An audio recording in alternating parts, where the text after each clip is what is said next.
Good evening and welcome to the Tuesday, December 20th, 2011 edition of the Infowars Nightly News. I'm Aaron Dykes. Now we have scheduled a powerful interview from the makers of A Noble Lie on the Oklahoma City bombing, that is James Lane, as well as a member of the former grand jury, Hoppy Heidelberg. We also have a ton of Ron Paul news, including the statements from Iowa's governor, not only trying to discredit Ron Paul, but also his own state's caucuses. But first, we have a news blitz from Alex Jones. Well, it happened. We believed in the Constitution, the Bill of Rights. We believed in a man who'd always kept his word and had a perfect constitutional voting record, Ron Paul. It didn't matter that the establishment said he couldn't win. It didn't matter that they demonized him when they were forced to report on him. Ron Paul went from second to first place in Iowa. He went from third place to first place in New Hampshire. All over the country, Ron Paul is now coming up first or second. He is the front runner, and he's the only one who isn't a carbon taxing, open border promoting, Obama socialist healthcare loving globalist like Mitt Romney, Newt Gingrich, and others, or for that matter, Rick Perry. And so the Republican establishment is in panic mode. The system isn't going to get its new world order, its control freak nanny state, if somebody like Ron Paul wins the Republican nomination. They're already in panic mode over the fact that he's so prominent in the race when they desperately tried to censor him and black him out of the debates. People are talking about liberty. They're talking about freedom. They're talking about not giving tens of trillions in corporate bailouts to offshore globalist banks. Ron Paul is helping to bring sanity back to this country. He's saying torturing people is wrong, that the CIA being caught bringing drugs into this country is wrong. And he's being called a kook, a nut, a lunatic by an establishment that is out of bullets, that is losing all of its credibility, that people aren't listening to anymore. The system noted that they pulled out all the stops on the Republican and Democratic system from both sides to attack Rand Paul in Kentucky last year, and that only backfired on them because the system is so discredited. So now they're really resorting to a new level of dirty tricks. We demanded that Ron Paul run for office. We made the point that even if you lose, we win because you inject real issues. We demanded that Ron Paul run because resistance is victory. Even if he doesn't win the nomination or win the presidency, we're in the game. We're pointing out real issues that shows that we have a two-party dictatorship in this country. And now that Ron Paul's in there, we've got to defend him. We've got to stand with him. The traitorous sellout Republican Party that's in league with the Democratic traitors is desperate. They're in panic mode. And so they're taking an old trick but adding something new to it. They're saying if Iowans vote for Ron Paul, they're basically wasting their vote. But more than that, they are discrediting Iowa, and that if Ron Paul wins Iowa, that Ron Paul discredits the caucus system itself and how presidential nominees are picked. Now, Ron Paul's not doing that. Ron Paul's supporters, who are the voters in the caucus, they're not the people that are doing that. It's the governor attacking the electoral process. It's the governor bringing into question the election system. It's the governor assaulting the voters, but they spin it that it's Ron Paul. You know, if Ron Paul standing for election happens to win, he discredits Iowa, so don't waste your vote on him. It is just an incredibly dirty trick, but I believe will backfire if we get the word out and if you get this video and the articles we've written about it at Infowars.com out to everybody. I mean, look at the mind control. Look at how brazen and naked this is. The governor, Politico, and other operatives come out in droves with a talking point that if Ron Paul wins, forget it. Look at number 2, Mitt Romney. And that Ron Paul's discrediting the process when they're the ones trying to discredit the process and telling voters what they believe in and what they stand for isn't valuable. They've already told you how to think, saying you can't vote for Ron Paul, he won't win. Now they say if he wins, it's a loss for Iowa and that they'll be discredited and the Iowa caucus won't be the important kickoff of the election it's been for many decades. That is mind control. That's them saying, hey, you're trendy. You're into whatever we tell you. So do what you're told and shut up and vote for Mr. Carbon Taxes, Mr. Abortion, Mr. Open Borders, Mr. Author of Obamacare, Mitt Romney. Or if you don't like him, go for Mr. Same as Romney, Newt Gingrich. You can't have Ron Paul. The corrupt establishment that's taken this country over is freaking out and really showing their hand right now. And showing that they think if they tell you that our state will be embarrassed if you do this, that you're so weak-minded that you'll go along with that.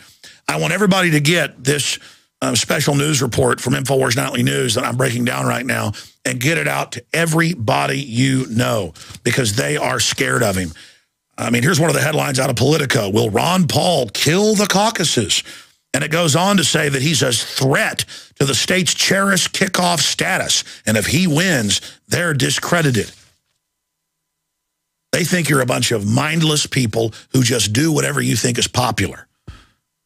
It's all of this peer pressure-driven, advertisement-based bull that has taken us from the most wealthy and most respected country in the world to one of the most indebted and universally reviled and hated because we've allowed criminals to take over our system, because we sit there and let the men in the nice suits tell us how to vote.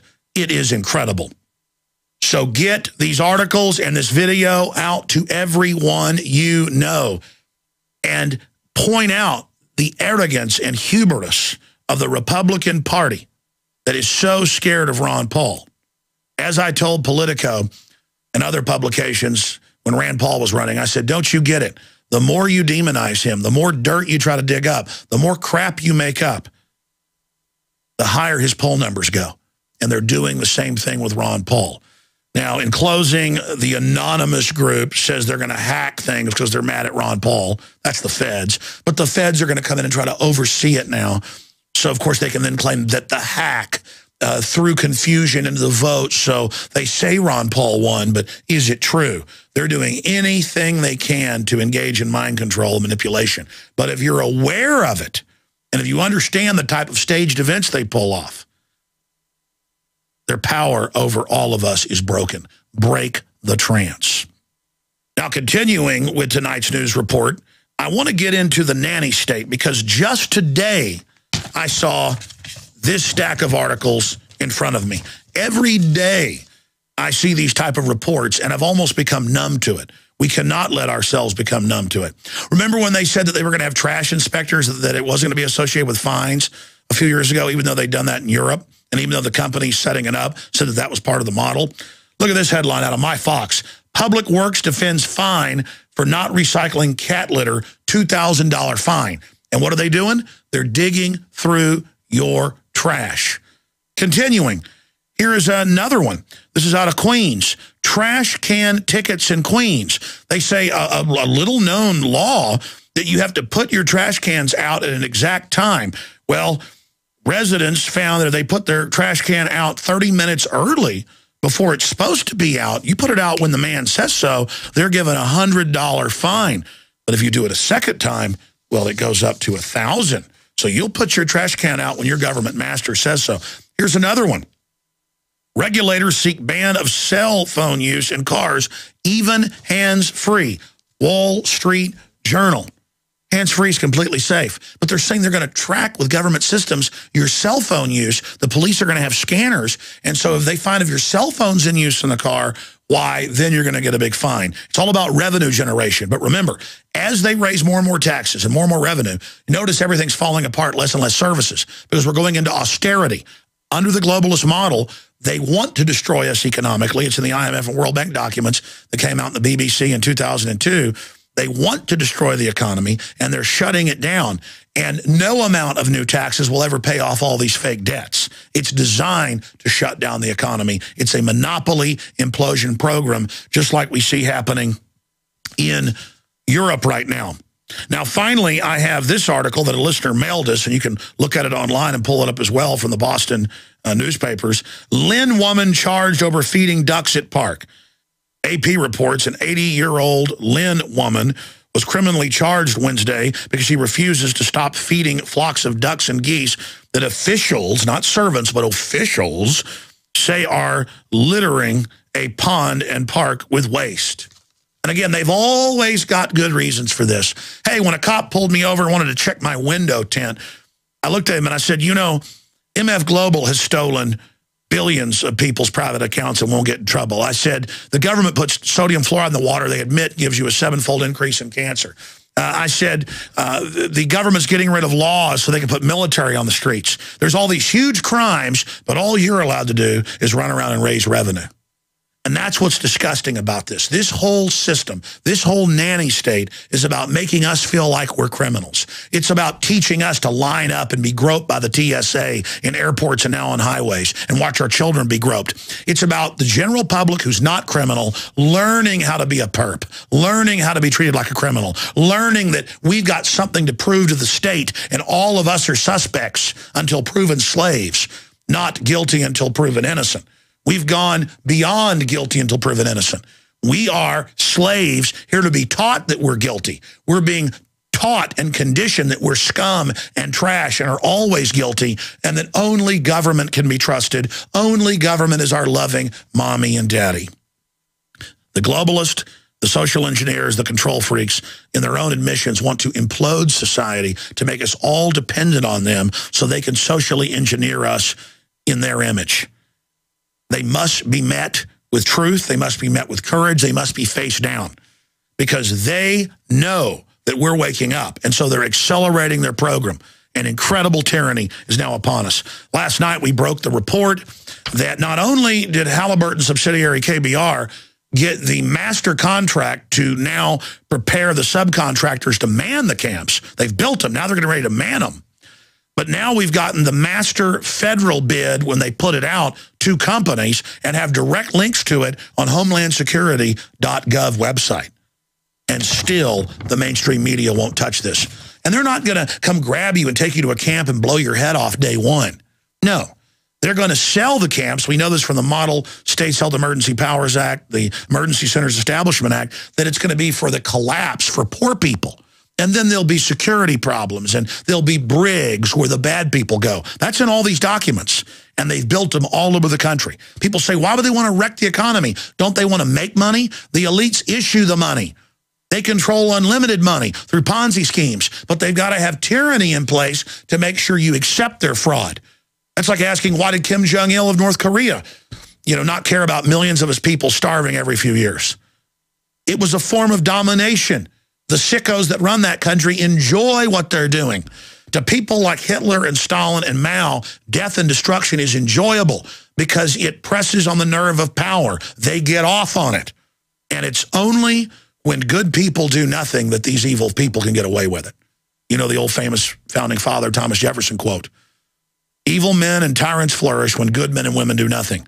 So if you want to know the problem, if you want to know why this is all happening, it's because we left the door open. We let the vampires in. Look in the mirror, it's our fault. Sure, psychopaths, control freaks, they're horrible. They are, at the end of the day, the enemy. But we, the people, by leaving the door open. I mean, if I let the door open where I live, raccoons will raid my house. It's happened to my parents. That's what raccoons do. You leave your doors open to tyranny, it's going to take over. It's our fault for letting them get rid of the Bill of Rights and Constitution, letting them, by a successive approximation, train us to be slaves. I'm Alex Jones reporting from the front lines of the info war. Let's turn this nanny police state around. Let's let these people know that we're not their prisoners. Let's let the criminals know that they're not going to turn our whole country into a giant insane asylum, which they control for their own psychotic and sadistic pleasure. And let's defend Ron Paul. So there you have it from Alex Jones, from petty tyranny, regulations, and so-called laws to open attempts to strong-arm the election to the real big tyranny stuff like putting people in FEMA camps. It really all comes down to the assumed authority of government and the fact that people believe it and obey it. Now, we're going to get more into that in a moment. But recall, if you will, Gandhi's quote that first they ignore you, then they ridicule you, then they attack you, then you win. So what happens then? I guess that's the case here with Ron Paul, that if he wins the Iowa caucus, they're prepared to dismiss the entire dog and pony show of these elections. If you haven't figured it out yet, we do have selected candidates, and they are willing to do some pretty extreme things if the wrong person looks like they're getting into power. I don't mean to employ scare tactics about Ron Paul and what they might do to him, but please remember what they did to Robert Kennedy after he won the California primary, which looked like it was going to launch him into being the Democratic nominee.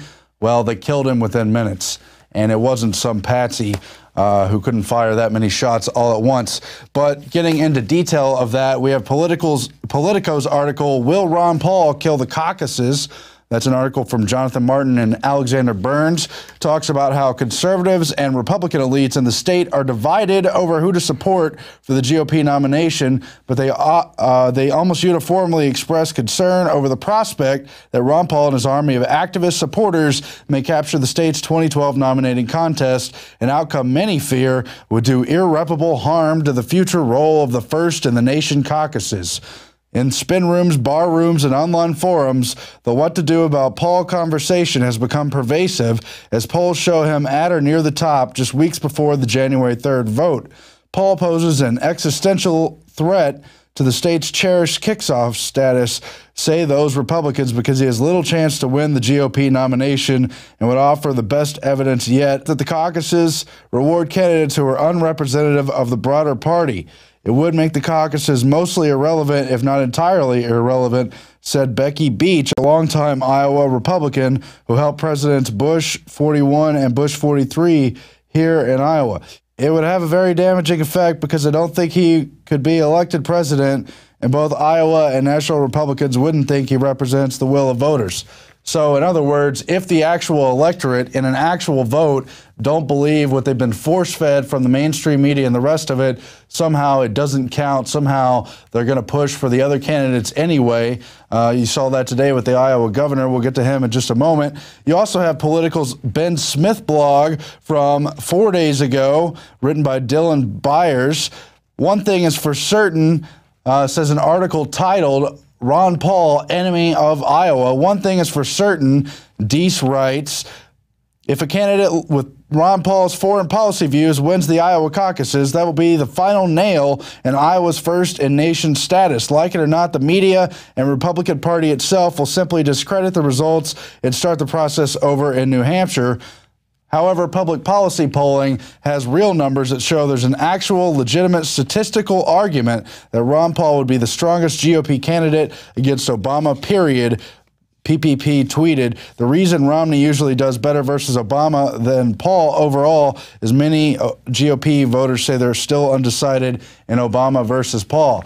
Now, the point here is they're trying to demonize the idea that Ron Paul, not tapped by the media as one of their preferred candidates, could actually have a following after all this talk of how he couldn't win and how he doesn't have a real following and how all the supporters online are just trolls or somehow manufactured support from over-organized internet groups. It's all made up, folks, and you can see it in the military campaign donations. Another appeal to authority where they tell you to always buy the next war and go with the manufactured candidates who will always start another war. Instead, here's the voice, the vote of consumer dollars in the military, where all the military donations from people actually in the military consistently outrank all the other GOP candidates and President Obama, as Paul just leads all those categories dominantly. Now, we have comments also from the Ron Paul Enemy of Iowa story that show that there, of course, is support for Ron Paul. Douglas Layer says, so if Iowans don't vote for who they're supposed to, they become irrelevant. What's the point of even voting? And then a man named Tushar Saxena points out, remember the European treaty referendums where Ireland was made to vote a second time because it voted, quote unquote, incorrectly the first time. Gee, do you think someone else is running the show here other than the so-called voters? Oh, the silly media. First they ignore Ron Paul, didn't work. Then they threaten voters' sensibilities by saying he has zero chance of winning.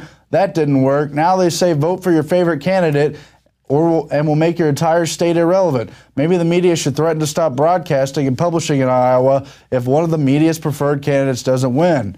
Very appropriate. Bill Dickinson, I wonder how many states will have to be disqualified in this election after Ron Paul keeps winning.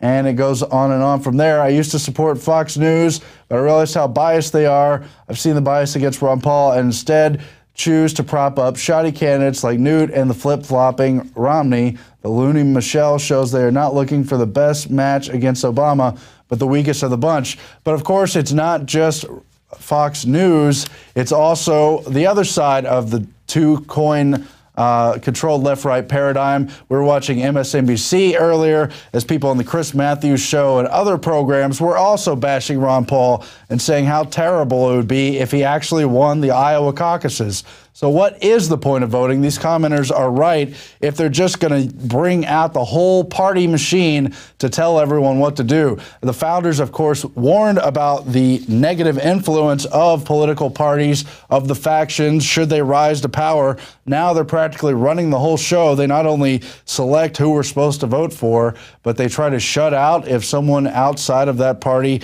is elected. We have Paul Joseph Watson and Alex Jones report today Branstad's act of sabotage, an outrageous attempt to tamper with the election process. This, of course, about the Iowa governor who urged people to ignore the result of his own state's caucus if Ron Paul were to win the nomination. People are going to look at who comes in second and who comes in third, said Branstad, adding, if Mitt Romney comes in a strong second, it definitely helps him going into New Hampshire and other states. Of course, just another appeal to authority, even though Branstad is himself basically a de facto Mitt Romney supporter. He's closely tied with Bob Dole, who just endorsed Mitt Romney and basically promised him in the back channels a recommendation to be a possible vice president running candidate.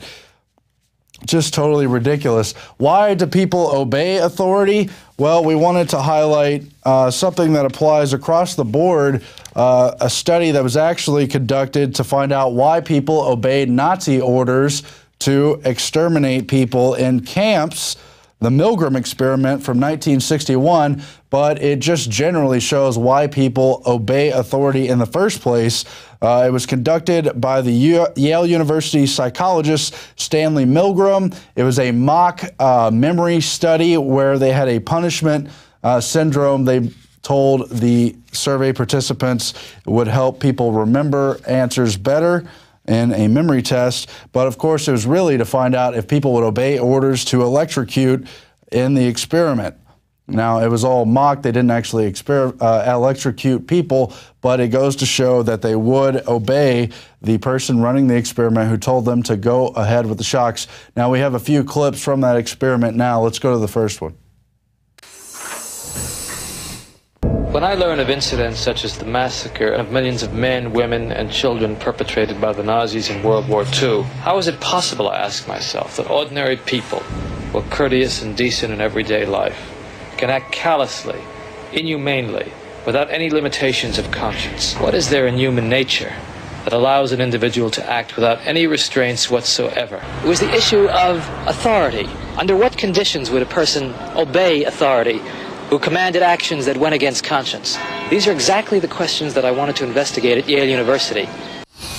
So as you see, they're asking, what is it that makes people obey authority?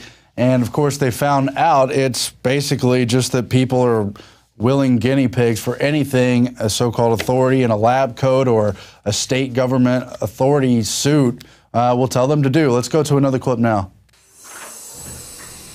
Now, as teacher, you are seated in front of this impressive-looking instrument, the shock generator.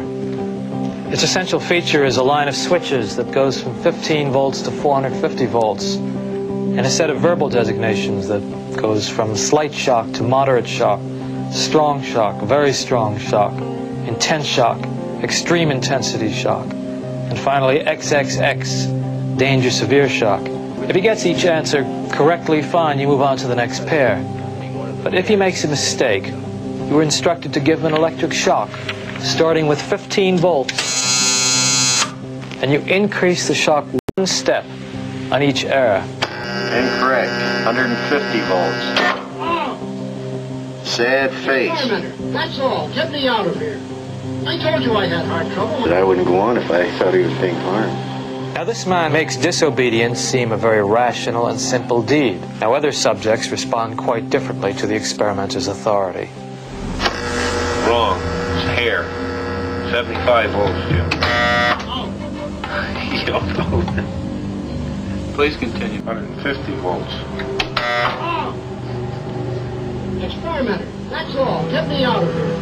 I told you I had heart trouble. My heart's starting to bother me now. Let me out of here. You have no right to keep me here. Let me out. Let me out of here. Let me out. Continue, please. Let me out of here. My heart's bothering me. Let Go me on. out. Let me out. Responsible for it. That is incorrect. This will be at 3:30. The correct phrase is rich Let me out of boy. here. Let me out of here. My heart's bothering me. Let me out, I tell you. Let me out of here. Let me out of here. You have no right to hold me. Answer is duck. 435 volts. It says danger, severe shock here. Next X on the next one. Continue, please. 435 volts. Next one, brave. So that's just a few clips from some of the available films of the Milgram study conducted in 1961. The interesting thing here is that they found that 82.5% of people went to 150 volts. Now, as they mentioned, it started at 15 volts, went all the way up to 450 volts, which is considered lethal. And people took those orders, 82%.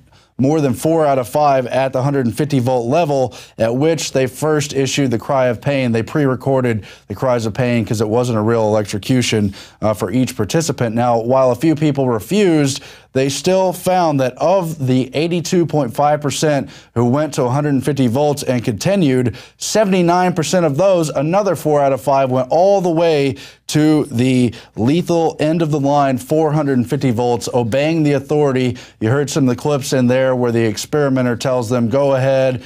Some of them ask who's going to take responsibility if something happens to the person on the other side. They say it's all good, just go ahead, and people obey. Now, they did a replication in 2008 under the Berger study where they found nearly the same results. At least 70% of the participants had to be stopped continuing past 150 volts.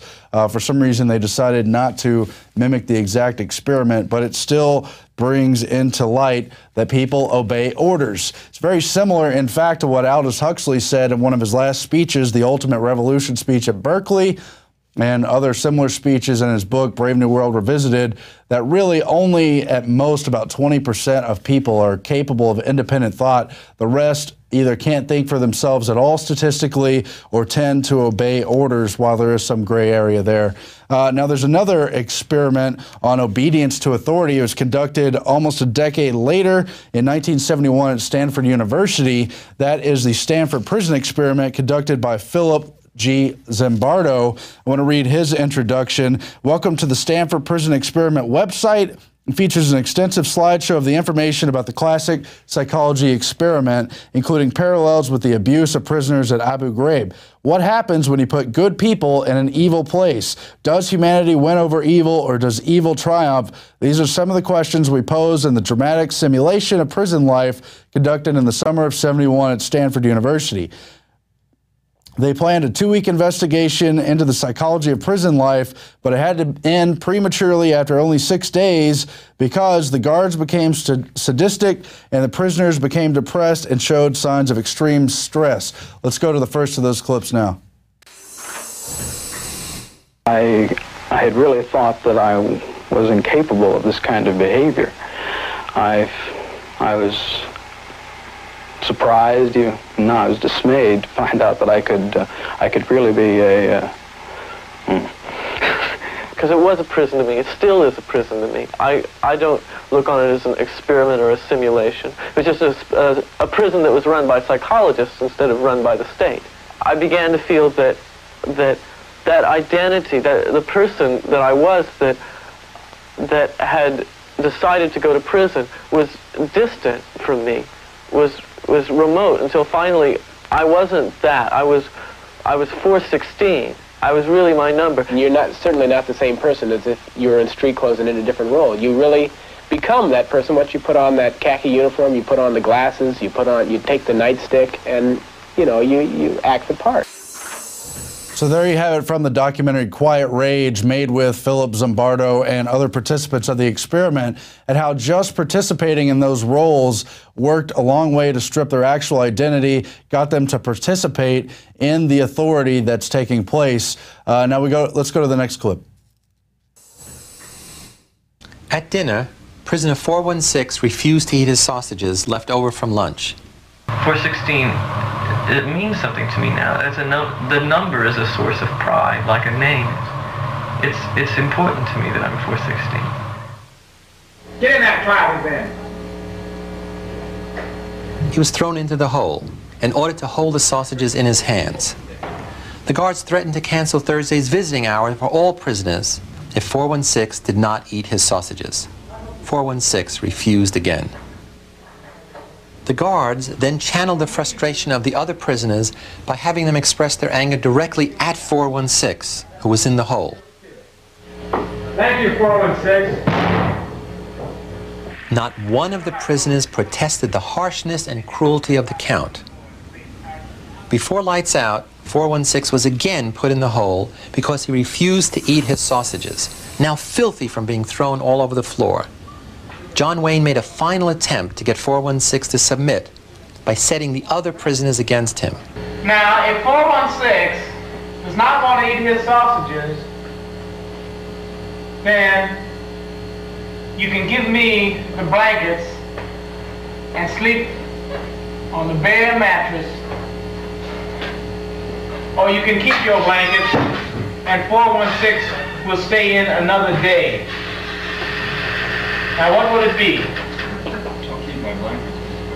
What will it be over here? I'll keep my blankets. How about 5486? I'll give you my blankets, Mr. Correctional Officer. We got three in favor of keeping the blankets. We got three, guess one. Keep your blankets, 416, you're going to be in there for a while. So just get used to it. And that is some of the footage from that actual experiment. It was the part of the experiment that got them to stop it, to stop that experiment, but it shows that not only do people fall into their roles of authority or conversely of being a prisoner, but the psychology of dominating those prisoners, of dividing them amongst themselves, getting them to participate in their own punishment by going against the one who is in isolation and keeping their little privileges rather than rebelling against the authority figures in any way, even though they're in prison, even though they knew it was only an experiment, not a real prison that they would be getting out. So let's go now to Philip Zimbardo talking about why he ended that experiment. I was watching all this on the television monitor in my office with one of my graduate students. I told her that I was really impressed with what we had accomplished in less than a week. She looked at me and said, "I think what you are doing to those boys is horrible." And she was right. I had to end the experiment because that's what it was, an experiment, not a prison. These were real boys who were really suffering, and that fact had escaped me. I and everyone else around me, except for that graduate student, had gotten so far into their prison roles, prisoner, guard, superintendent, whatever, that it was hard to separate reality from the simulation. It just didn't occur to me until she spoke out that I, as a psychologist, as a human being, had to do something about that suffering. I had to end the experiment. So it's very interesting that even the man who ran the experiment, set it up at the psychology department there in Stanford, himself found himself getting into the role and getting a little bit too into it. Now the next clip is even more interesting. It shows the prisoner known as 416, the one who was in isolation, speaking with the prison guard who became known inside the experiment as John Wayne, the one who became very authoritarian, talking about how they still felt very personally at odds from the experiment 2 months later. Let's go to that now. In the present tense, it harms me. How did it harm you? How does it harm you? Just to think about it, you mean that people can be like that? Yeah. It let me in on some knowledge that I've never experienced firsthand. I've read about it. I've read a lot about it.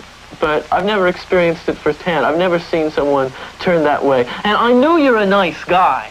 because I know what you can turn into. I know what you're willing to do. If you say, oh, well, I'm not going to hurt anybody. Oh, well, it's a limited situation. It's over in 2 weeks. Well, you in position, what would you have done? I don't know. I was running little experiments of my own. Tell me about your little experiments. Okay. I'm curious. I wanted to see just what kind of verbal abuse that people can take before they start objecting, before they start flashing back.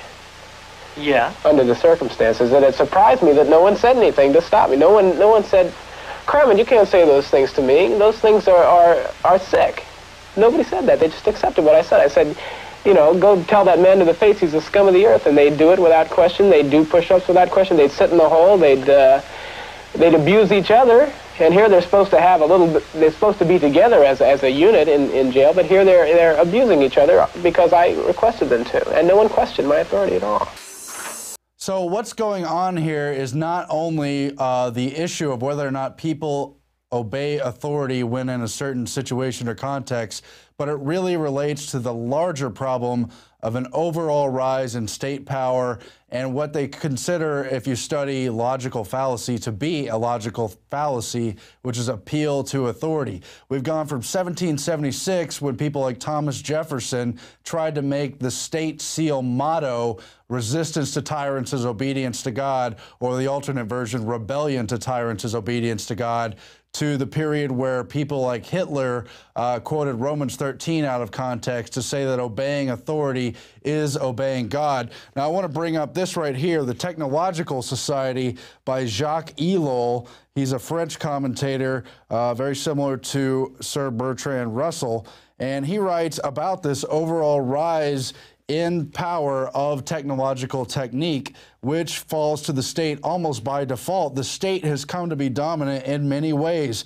He has a list here on page 253 inside the chapter on technique in the state. Industrial and commercial techniques of all orders, the state becomes increasingly the state boss to an ever greater degree. Insurance and banking techniques, including Social Security, family allotments, and nationalized banks. Organizational techniques, including the coordinating commissions among all services and inspection systems. Psychological techniques, including services of propaganda, vocational guidance, psychotechniques, artistic techniques, including radio, TV, and play, propaganda, scientific techniques, that speaks for itself, planning techniques, state planning, what's going to happen, biological techniques, all manner of eugenics, human stud forms, euthanasia, sociological techniques for the management of masses and the study of public opinion.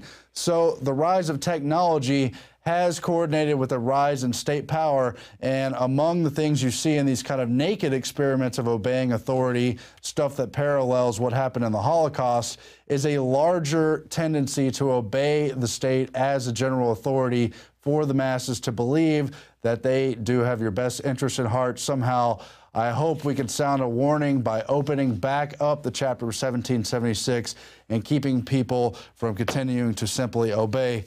Now, in other news, we have known for weeks, months, coming up on a year now in a few months, the disaster that was the Fukushima meltdown. Now, Kurt Nemo is reporting that 14,000 U.S. dead in 14 weeks after the Fukushima meltdown. And this headline pertains to a study conducted in a medical journal, the International Journal of Health Services, which estimates that at least 14,000 people fell victim to the radiological fallout in the United States, to say nothing of what numbers may have happened in Japan. The authors write that the estimate of 14,000 excess U.S. deaths in the 14 weeks following Fukushima meltdowns is comparable to the 16,500 excess deaths in 17 weeks after the Chernobyl meltdown in 1986. Most of these deaths occurred among U.S. infants under age 1. The 2010-2011 increase for infant deaths in the spring was 1.8%, compared with a decrease of 8.37% in the preceding 14 weeks. Now, this goes along with the detection of very high levels of iodine-131 in the precipitation rain in the United States, where the normal rainfall included 2 picocuries of I-131 per liter of water. Instead, Boise, Idaho saw a measurement of 390 picocuries, Kansas City 200 picocuries, Salt Lake City 190, Jacksonville 150, Olympia, Washington 125, and Boston way over there, far, far from Japan at 92. So based on the continuing research, the actual death count here may be as high as 18,000, with influenza, pneumonia being up 5-fold in the period in question as a cause of death. Deaths are seen across all ages, but we continue to find that infants are hardest hit because their tissues are rapidly multiplying, they have undeveloped immune systems, and so forth and so on. Very tragic consequences for those most at risk, even as all the authorities in Japan and the U.S. ignored the problem of radiological fallout in the wake of the Fukushima meltdown disaster. They denied that a meltdown was happening, that the reactors were exposed, so on and so forth. And look at the consequences that this journal estimates with their scientific study may have occurred. Just tragic. Now we're going to go to break, but I do want to remind you, Prison Planet TV depends on your support, not only to get the message out to people who are not yet in tune with the truth, but through your financial support as well. But you could do both in one blow by getting our discounted PrisonPlanet.tv memberships. You can share that membership with 5 other people. You can also get the InfoWarrior DVD package, 18 of Alex's films on DVDs in shiny plastic wrappers. Along with that membership, you could share with 5 other people for $129.95. Get all your Christmas shopping done at once and give the gift of truth and knowledge this Christmas instead of all the other junk you get. We'll be back after this. Stay tuned. What's up with these sorry politicians? Lots of bark. When it's showtime, whimpering like little shih tzus. You want big cuts. Ron Paul's been screaming it for years. Budget crisis? No problem. Got $1 trillion year one. That's trillion with a T. Department of Education? Gone. Interior, Energy, HUD, Commerce? Gone. Later, bureaucrats. That's how Ron Paul rolls. Want to drain the swamp? Ron Paul. Do it. I'm Ron Paul, and I approve this message. If you believe in this information and want to support its viral spread, go to the Infowars store at Infowars.com. We've got the new G.I. Joe Infowars t-shirts. We've got the incredible Pro Pure gravity-fed filters available at Infowars.com in the store. We've got a new DVD, Scientists Under Attack, the Don't Tread on Me flag. We've got all sorts of different bumper stickers to help spread the rebellion virally. It's all there, wristbands, citizen rule books in every order. Order online at Infowars.com today. The water filters, the canteens, it's all there. Infowars.com.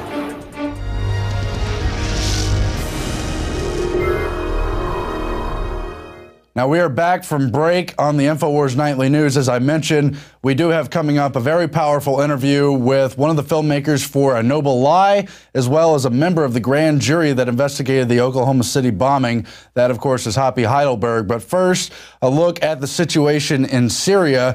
We have Thierry Mason's article at Voltaire.net, Free Syria Army Now Led by NATO Libya Al-Qaeda Commander. How could it be? Well, he breaks it all down here. In the wake of the Arab Spring and NATO interventions, both official and secret, Qatar seeks to impose Islamist leaders wherever possible. This strategy has led it not only to fund Muslim Brotherhood and to hand Al Jazeera over to them, but also to support Al-Qaeda mercenaries who will henceforth oversee the Free Syrian Army. However, the new scenario raises concerns in Israel and among supporters of the clash of civilizations. Then Mason goes on to discuss how there's been reports in recent months, a certain number of Arab newspapers favorable to the al-Assad administration discussing the infiltration into Syria of 600 of the 1,500 fighters from the Islamic fighting group in Libya, rebranded Al-Qaeda in Libya since November 2007. In late November 2011, Libyan press reported the attempt by the Zintan militia to detain Abdel Hakim Belhaj, the companion of Osama bin Laden and historic leader of Al-Qaeda in Libya, who became the military governor of Tripoli by the grace of NATO. The scene took place at the Tripoli airport as he was leaving for Turkey. Finally, Turkish newspapers mentioned Mr. Belhaj's presence at the Turkish Syrian. And then Mason discusses how this seems to contradict people who support the official theory. Can't understand how could Al-Qaeda be working with NATO, although for him it's further demonstration of something Alex also talks about, that Al-Qaeda are merely mercenaries for the CIA and related figures ever since the attacks of September 11, 2001. Well, that's how long he's been defending. It's been going on before that. But who can you believe when you have Chinese and Russian press, as well as pro-Assad media saying one thing and then pro-NATO papers saying another? Well, he brings up the report of one Daniel Iriarte from the Spanish Royalist newspaper, who's completely anti-Assad, but he himself has been with the Free Syrian Army for some time and reports that there are at least 600, quote, volunteers from Al-Qaeda in Libya now working with the Syrian army, and that they are, in fact, de facto guided by Belhaj. So there you have it. NATO-backed Al-Qaeda not only running the operation in Libya, but now working to undermine Syria in the so-called civil war there. More destabilization from the West in that hotbed region of the Middle East. We'll keep an eye on that whole area, of course. Meanwhile, speculation drives up food prices as bankers gamble on hunger. This is an article in the London Guardian discussing how last year the price of global food floated high as ever. That's bad news for most of us, but not for those who trade commodities. In fact, 2011 was a great year for the traders who thrive on bad news, currency woes, drought, flood, freeze, fire, and all other manifestations of imminent collapse. And this article gets in depth into all the speculation and derivatives surrounding the new food bubble. They've tapped one Professor Yanir Bar-Yam of the New England Complex Systems Institute, who's written the thesis, Food Crisis, a Quantitative Model of Food Prices, including Speculators and Ethanol Conversion. So it's all these green policies pushing for ethanol crops, as well as the hedge fund and derivative speculators driving up the price of food. And it gets into the biofuel mandates and other reasons why there's this new casino of derivative products surrounding what everyone relies on in this world, food, and why there's so many starving people. But he has a model that is, quote, no ordinary widget. Speculation in commodity markets is not simply a matter of financial predation, the article writes. The high prices of food have resulted in accumulations of inventories at a time when people can't afford food. Then goes on to discuss how this model, which predicts food prices, also predicted the Arab Spring, including the uprisings in Tunisia, Libya, and Egypt, and citing food prices as one of the major factors there. Moreover, he predicts riots and revolutions will go global sometime between July 2012 and August 2013. So then he calls for more international law and regulations surrounding food derivatives crisis and this big bubble.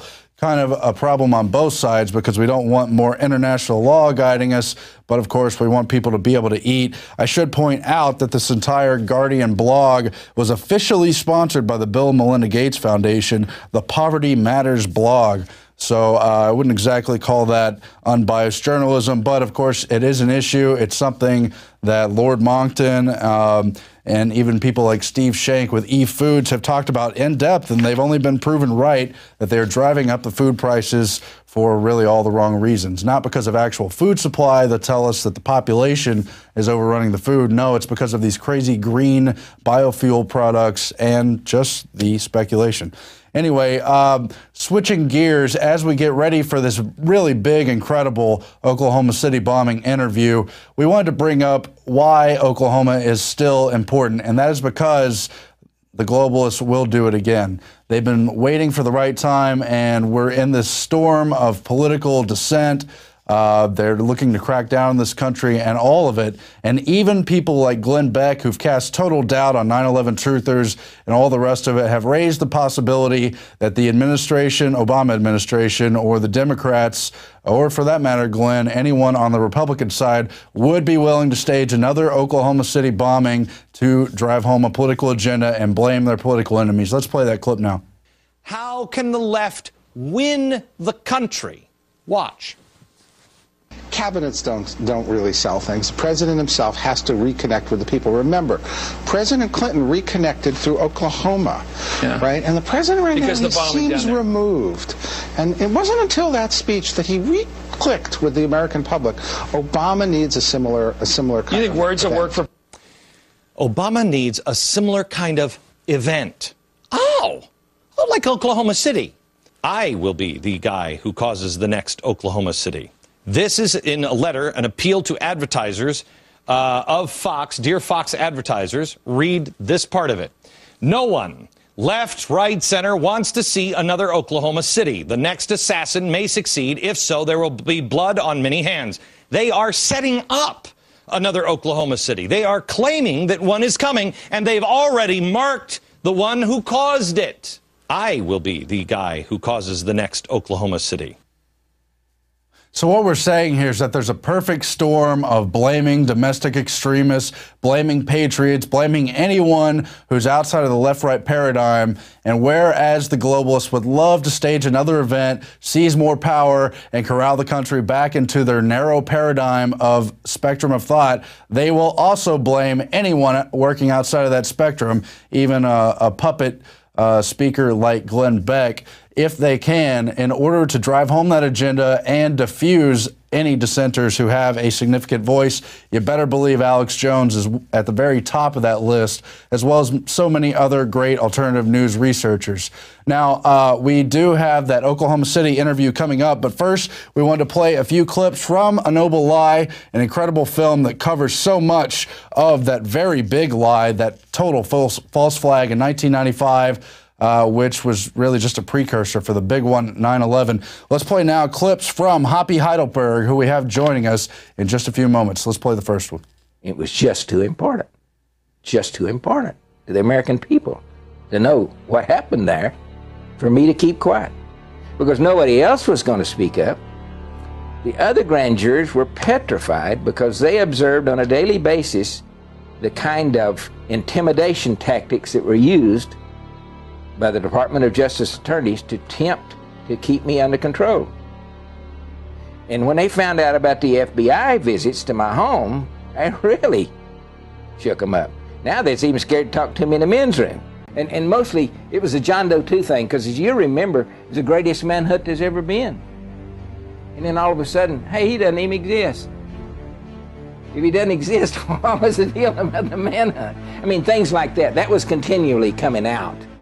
And so we are joined now by the man you just saw in those clips, Hoppy Heidelberg. He was on the grand jury before being dismissed, as well as the filmmaker, James Lane. The film is A Noble Lie. We have it at Infowars.com. Powerful expose of all the story that was never told in the mainstream media at the time about the Oklahoma City bombing, as well as plenty of unanswered questions. Gentlemen, thank you for joining me now. Thank you for having us. Thank you. So try to give a basic summary of what is the compelling case here. What are the major things that people perhaps never heard about? Well, the bombing was designed to get the anti-terrorist bill passed.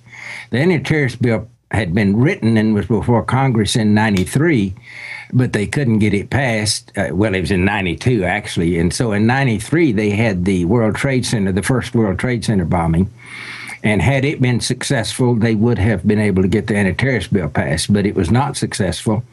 And so they had to come to Oklahoma City in 95, and they killed enough people. They had a big enough body count in 95 that they got the anti-terrorist bill passed. There were 3 buildings in consideration, and Oklahoma City won. I use the word strangely, but we won because we had the daycare center, and we were the only federal building with a daycare center in it. And they correctly figured that it was the pictures of those little babies' bodies in the paper every morning on the 6 o'clock news that would get the anti-terrorist bill passed. And of course, they were more than happy to flaunt out the victims of the tragedy, but they were never interested in truth, and they particularly did not want this grand jury to go forward. Among other things, I've got a New York Times article from '97 with the Attorney General in Oklahoma and other figures saying this is a waste of money, it's useless, and we don't need this investigation. but it's a good thing it went forward anyway. What can you tell us about the grand jury investigation itself?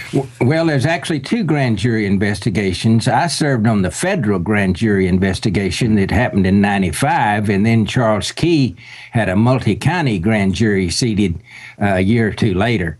So we need to be more specific, and right. Mine was the federal grand jury that happened in '95 within a month or 2 after the bombing. Speaking of the multi-county grand jury with Charles Key, they actually, once they got that impaneled, they actually turned the grand jury over to their enemy, Bob Macy, and he actually used the grand jury to investigate the Oklahoma Bombing Investigation Committee. So the exact opposite of what it was, all the signatures and motive behind impaneling the grand jury to begin with. I told Charles Key that was going to happen, and I begged him not to have that multi-county grand jury seated, and his lawyer, I have grave questions about his lawyer. His lawyer assured him that it was going to be their grand jury and they'd be in charge. And I said, Charles, it's not going to happen that way. I said, you'll be lucky if you don't get indicted. And he almost was for perjury, they said. Well, could you go back then to the grand jury investigation you were on, and what were the major things that happened there, including the intimidation and the rest of it, sir? Yeah, well, the first thing, we were given a handbook called the Grand Juror's Handbook, and I studied it, and I highlighted it, and underlined it, and everything, so I was prepared. So the first day that we were seated, they told us that we were not going to be allowed to question the witnesses. And man, I thought, what in the world is that? And I opened my book up right quick, and of course it said that's what we were there to do. And so I pointed that out to them, and I said, I'm going to question the witnesses whether you like it or not, because the book says that's what I'm supposed to do. And we finally, we took a break for a while, and we finally came to a compromise. They said, okay, we're going to let you, and I was the only one that was allowed to question witnesses, we're going to let you ask questions of the witness, but you have to give us the questions in writing in advance. And I thought about that a minute, and I thought, well, I know how to get around that.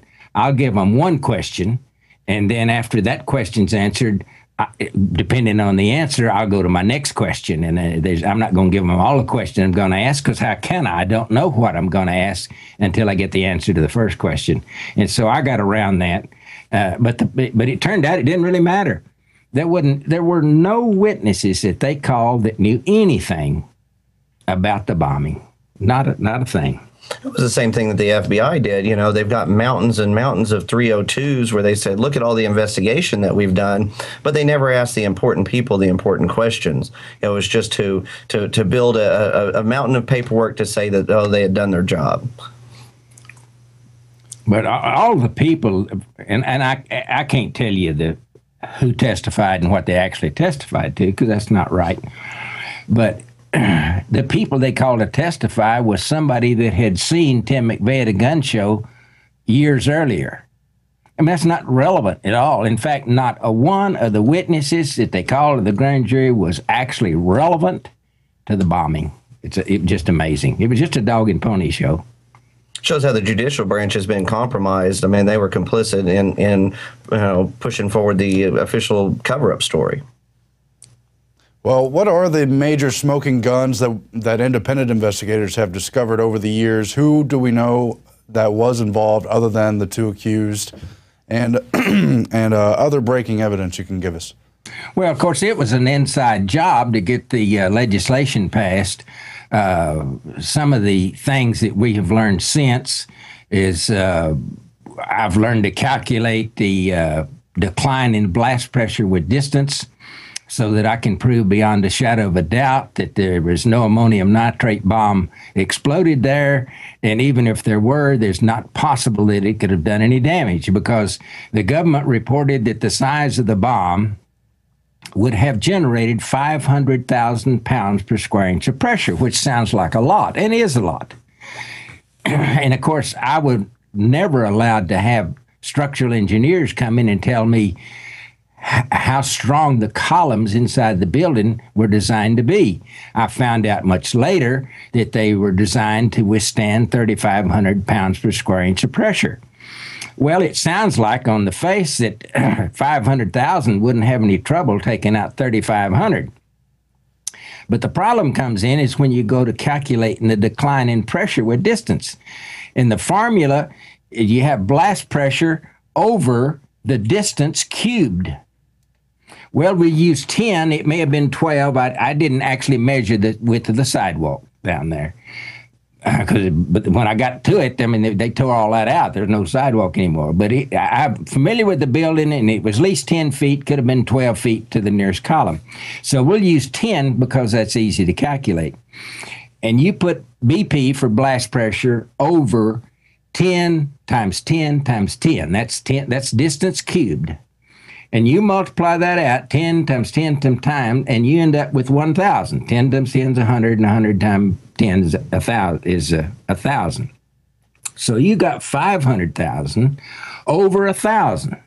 So then you divide the 500,000 by the 1,000, and you're left with 500 pounds per square inch of pressure. Not even close enough, not any chance strong enough to knock out any column in that building. Didn't they say by the time it actually got to the deepest bite in the building, it was about the equivalent of 10 hair dryers? Well, there's no way that pressure can travel in a straight line down the front of the building in the eastward direction and then stop and turn into the building and make that large indentation and take out all of those massive columns way back deep in the building, much further away from columns that were right in front of the bomb. And I've got photos of those columns, and the sheetrock is not even damaged on the bomb. You can see the gray, from the fault ceiling to the top of the column, it's gray. That's the concrete. From the fault ceiling down, it's white, and that was the drywall. That was the sheetrock that was painted white. And you can see that the bomb didn't even tear up the drywall, the sheetrock. I mean, if it can't damage sheetrock, it's not going to damage concrete.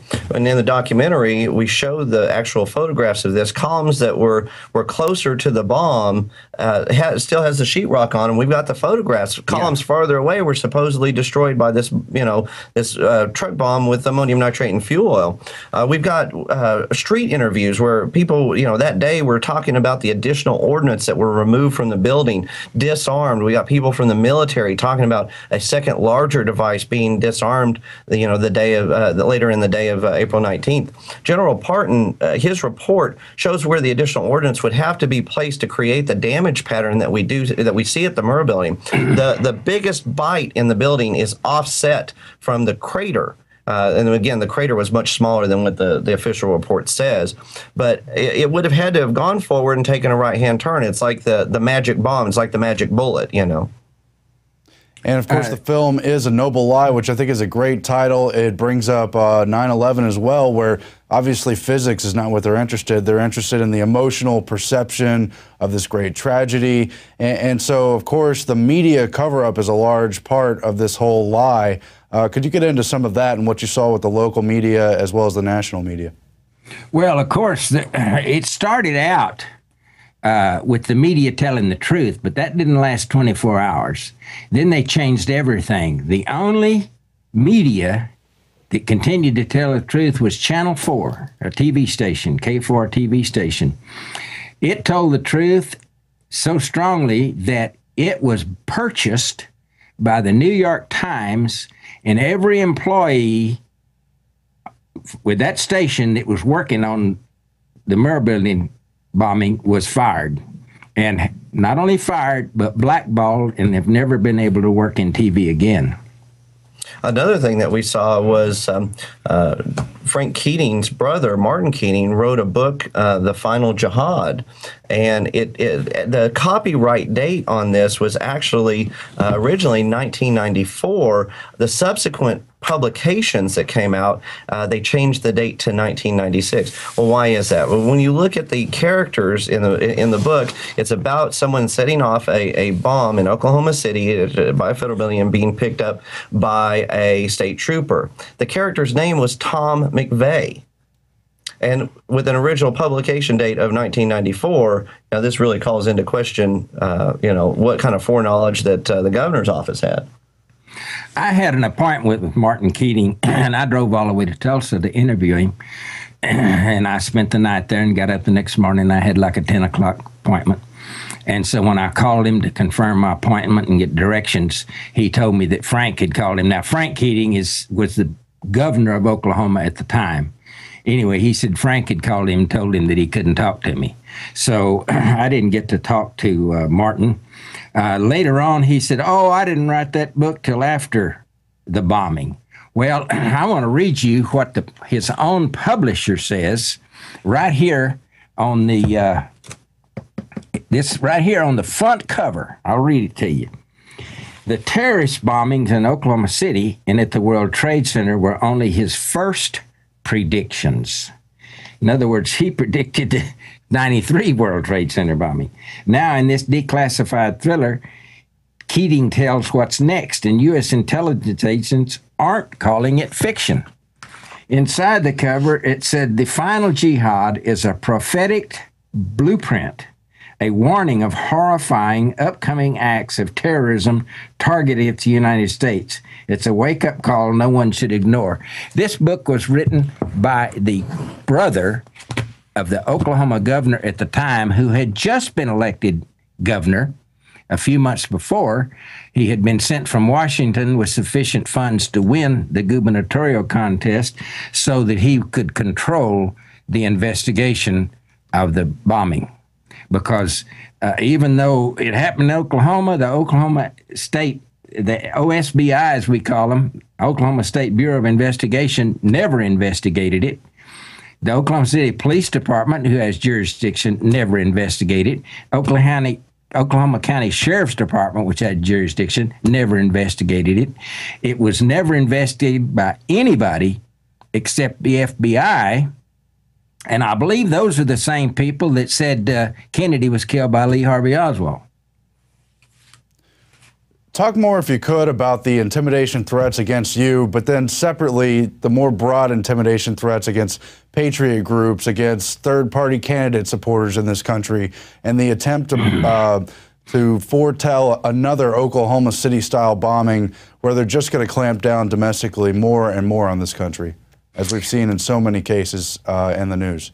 I'll start with my personal experience and then turn it over to James to tell you about the intimidation of other citizens here in Oklahoma.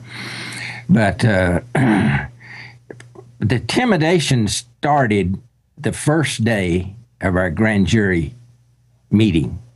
It continued on a daily basis. When it was not deemed to be effective enough, the FBI was sent to my home. And on one occasion, my office sits in a bay window right in the front of my home, so I can see people pull up. And I got to where I could see. I knew an FBI car when I saw one because they had motor pool written all over them, you know. And so this black car pulls up and stops. The passenger, who's on my side of the car, gets out, removes a pistol from his shoulder holster, unbuttons his jacket, or it was already unbuttoned. Anyway, he sticks it inside his waistband and then buttons his jacket back, and they come in. And he was the bad guy. They do a good guy, bad guy routine, just like on TV. And when the good guy wasn't getting the results that he wanted, the bad guy stood up and unbuttoned his jacket and kind of pooched his belly out to show me that pistol. I assume he was trying to give me a message that if I didn't play ball, they were going to shoot me. Well, I knew better than that. The FBI doesn't have the authority to do that. They have the authority to do a lot of things, but they're mostly cover-up people. So I just pretended like I didn't even see the gun. I thought it was childish and foolish. And anyway, they left a little disappointed. Later on, they sent another team out, and this time one of the team members was a lady. And I thought, well, this is going to be interesting. I don't know what she's going to do. Is she going to try to kiss me or something? I mean, you know, how come they sent a woman? Well, it turned out she was the bad guy. Oh, man, it was funny. And when they first came in and I seated them, and she said, do you know how much trouble you're in? And I said, no, ma'am, but I'll bet you're here to tell me. And everybody laughed, and that just kind of ruined the whole thing. I mean, once you make them laugh, it's not, you can't ever get serious again. So that interview was a complete bust. And I finally told him, I said, look, why don't y'all go back and tell them you scared the hell out of me, and if anybody ever calls, I'll confirm it. And we'll just forget the whole thing, because it's, you know, you guys are wasting your time, obviously, and I don't mind. You're entertaining me, so I don't mind you staying here, but you know, we're not going to accomplish much here. So they left, and I think the first group came down there to make sure I understood that I was going to prison, and that every time I spoke out, every time I spoke the truth, was going to be one sentence, and next time I spoke the truth, another sentence, and those sentences, prison sentences, were going to be done one behind the other. What do you call it? Consecutively, instead of... in other words, I was going to be in jail for the rest of my life if I kept talking. And that's what I was told. And the second one, it didn't turn out very well, because once you make them laugh, it's just very difficult to get serious again. Well, and we saw with former or retired Oklahoma City police officer Don Browning. He was part of the K-9 unit, and he was doing search and rescue there at the Murrah building. He was asking questions about what was going on, and you know, why they were being pulled back. You know, for people to go out, for the FBI to go out and pick up papers. You know, they said that there was documentation there so so important to national security that they were going to call off the rescue. He's asking questions about it, and one of the FBI agents tells him, you know, people like you that ask questions often end up dead. And he said the way that it was posed to him, he felt it was a threat. You know, we see the intimidation going on. You know, obviously, you know, the Oklahoma City was a precursor to 9/11. We've seen information that's come out through the MIAC reports, and you know, most recently the information that Operation Defuse uncovered about the internal documents calling the Oklahoma Bombing Investigation Committee's website domestic terrorism. Anybody that has the audacity to expose their corruption and their cover-up has to be silenced, and we see that in Hoppy's case too. You know, as he had the intelligence to go in and ask questions, demand answers, and they weren't going to allow that, because it's obvious that the judicial branch was just pushing the official story, and they didn't want any interference. And we do appreciate your courage, sir. Could you get into, because the film covers so much, some of the other people who had untimely or suspicious deaths, and some of the victims' family members you spoke to, you know, really put a profile on who the real victims of this lie were? If you could. I'll let James do that. Well, we talked with the mother of Officer Terrence Yakey. Terry Yakey was a real hero that day. You know, he saved 8 people's lives, and he was brutally murdered, and his death was called a suicide. So the facts that surround that are that, you know, he had cut marks all on his arm. They said he bled out so much in the car that you could have dipped it out with a ladle. And supposedly walked a mile and a half away into a field, and with marks on his wrist and his neck, and then used a weapon and shot himself at a downward angle far enough away that it didn't leave powder burns on his head. It was declared a suicide. You know, his family asked questions. They said he wasn't suicidal. He had everything to live for. You know, he was getting promotions. He got the key to the city. He had reconciled with his wife. You know, everything was going good. He had never had any thoughts of suicide. And when his family asked questions, they said that they were crazy, that they watched too much television. Well, Terry had been saying the whole time that the official story wasn't the way it actually happened. You know, and I think that he was trying to protect his family from any danger surrounding the information that he had, so he didn't share that with them. And he was going to a storage facility to actually work with some of the stuff that he was holding back, and never made it.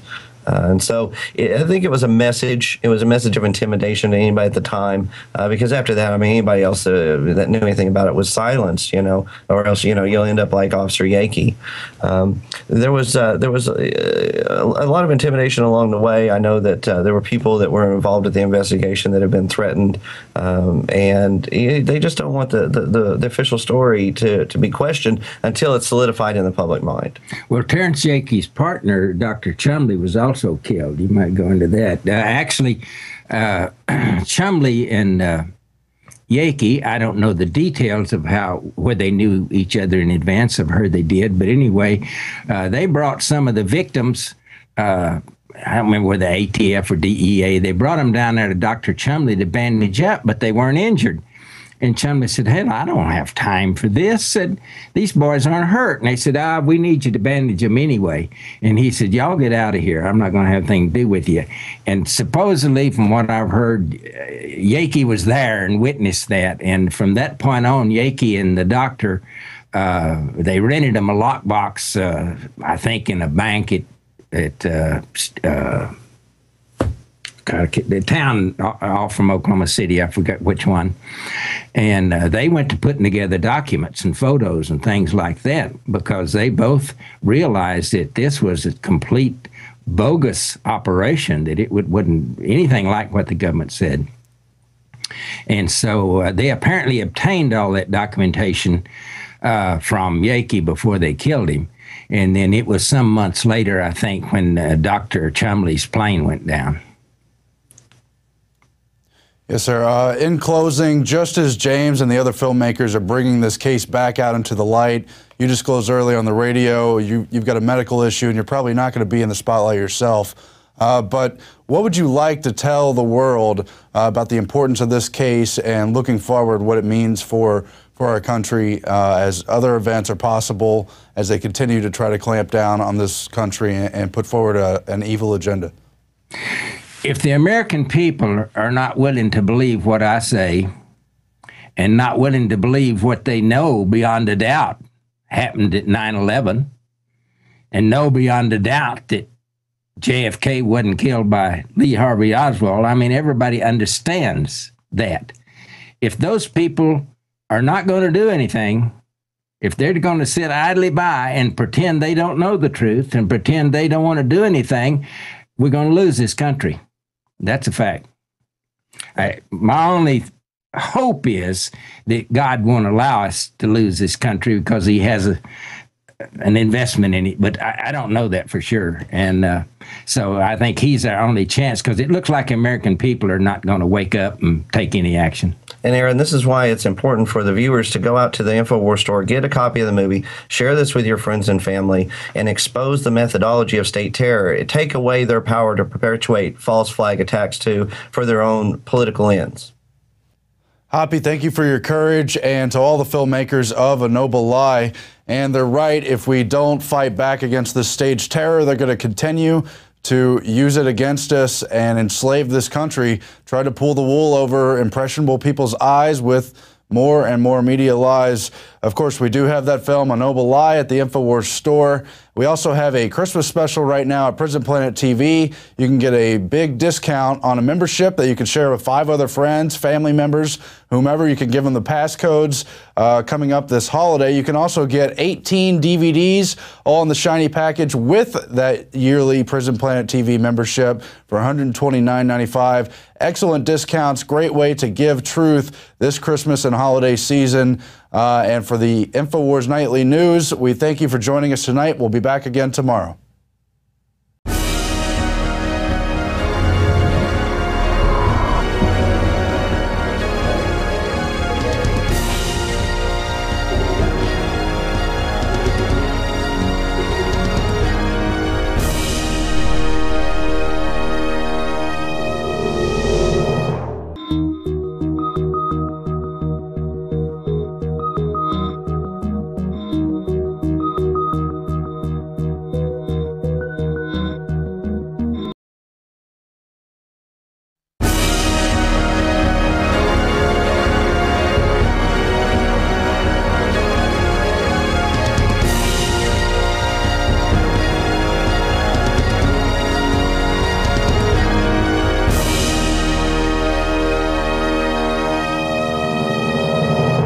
Good evening and welcome to the Tuesday, December 20th, 2011 edition of the Infowars Nightly News. I'm Aaron Dykes. Now we have scheduled a powerful interview from the makers of A Noble Lie. on the Oklahoma City bombing. That is James Lane, as well as a member of the former grand jury, Hoppy Heidelberg. We also have a ton of Ron Paul news, including the statements from Iowa's governor, not only trying to discredit Ron Paul, but also his own state's caucuses. But first, we have a news blitz from Alex Jones. Well, it happened. We believed in the Constitution, the Bill of Rights. We believed in a man who'd always kept his word and had a perfect constitutional voting record, Ron Paul. It didn't matter that the establishment said he couldn't win. It didn't matter that they demonized him when they were forced to report on him. Ron Paul went from second to first place in Iowa. He went from third place to first place in New Hampshire. All over the country, Ron Paul is now coming up first or second. He is the front runner. And he's the only one who isn't a carbon taxing, open border promoting, Obama socialist healthcare loving globalist like Mitt Romney, Newt Gingrich, and others. Or for that matter, Rick Perry.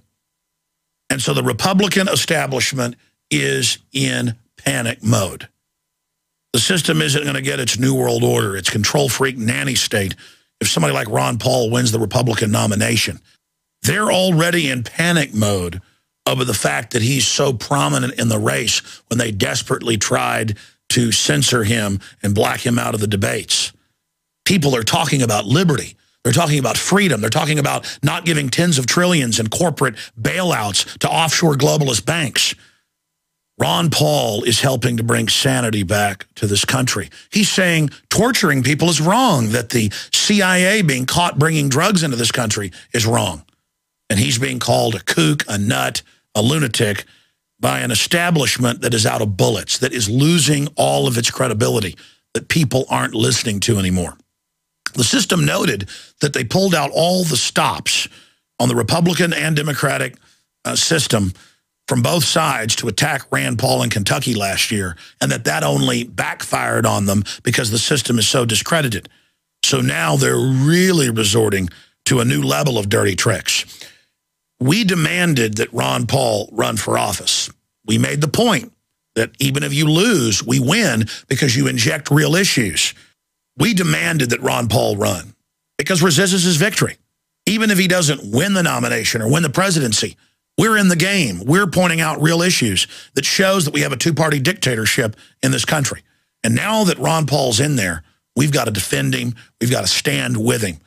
The traitorous sellout Republican Party that's in league with the Democratic traitors is desperate. They're in panic mode. And so they're taking an old trick but adding something new to it. They're saying if Iowans vote for Ron Paul, they're basically wasting their vote. But more than that, they are discrediting Iowa, and that if Ron Paul wins Iowa, that Ron Paul discredits the caucus system itself and how presidential nominees are picked. Now, Ron Paul's not doing that. Ron Paul's supporters, who are the voters in the caucus, they're not the people that are doing that. It's the governor attacking the electoral process. It's the governor bringing into question the election system. It's the governor assaulting the voters, but they spin it that it's Ron Paul. You know, if Ron Paul standing for election happens to win, he discredits Iowa, so don't waste your vote on him. It is just an incredibly dirty trick, but I believe will backfire if we get the word out and if you get this video and the articles we've written about it at Infowars.com out to everybody. I mean, look at the mind control. Look at how brazen and naked this is. The governor, Politico, and other operatives come out in droves with a talking point that if Ron Paul wins, forget it.